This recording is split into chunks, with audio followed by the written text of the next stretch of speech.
இது வந்து தசராலேயே ரொம்ப ரொம்ப வித்தியாசமான ஒரு வேஷம். கொடி மரத்து சுடலை ஆண்டவரோட வேஷம்.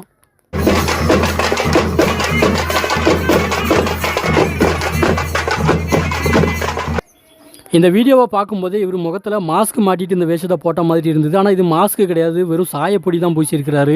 48 நாள் பச்சரிசி சாதம் மட்டுமே சாப்பிட்டு கடுமையாக விரதம் இருந்து அந்த வேஷத்தை கட்டுறாரு. முதல்ல இந்த வேஷத்தை எல்லாருமே கட்டுற மாதிரி சந்தனம் பூசி அங்கேயுள்ளாலாம் வச்சுட்டு சாதாரணமாக சுடலை மாடன் வேஷம் கட்டியிருக்கிறாரு.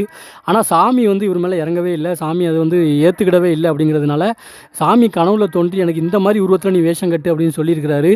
அதனால் ரொம்ப வித்தியாசமாக அந்த வேஷத்தை கட்டியிருக்கிறாரு. அது மட்டும் இல்லாமல் இது ஒவ்வொரு பொருளுமே வெளி மாநிலங்களான கேரளா, கர்நாடகாலாம் அலைஞ்சி திரிஞ்சு தான் அந்த மையி வேஷம் போடுறதுக்கு தேவையான பொருட்கள் எல்லாமே வாங்கியிருக்கிறாரு. திருச்செந்தூர் முருகர் கோவிலில் இருக்கிற கொடி மரத்துக்கு காவலா சுடலை மாடன் வந்ததா சொல்லுவாங்க. அந்த சுடலை மாடனுக்கு தான் கொடி மரத்து சுடலைன்னு பேரு. இவருக்குள்ள இந்த சுடலை மாடன் எப்படி வந்தார்னு கேட்கும்போது ரொம்ப ரொம்ப சுவாரஸ்யமா இருந்தது. இவர் வந்து ரொம்ப சின்ன வயசுல இவங்க வீட்டு பக்கத்துல இருந்த ஒரு பராமரிப்பு இல்லாத சுடலை மாடன் கோவில்ல இவங்க வீட்டுல செஞ்ச அசைவ சாப்பாடு எல்லாத்தையுமே கொண்டு போயிட்டு ஒரு அசைவ படையலா போட்டு சாமி கும்பிட்டு விளையாடிட்டு இருக்கிறாரு.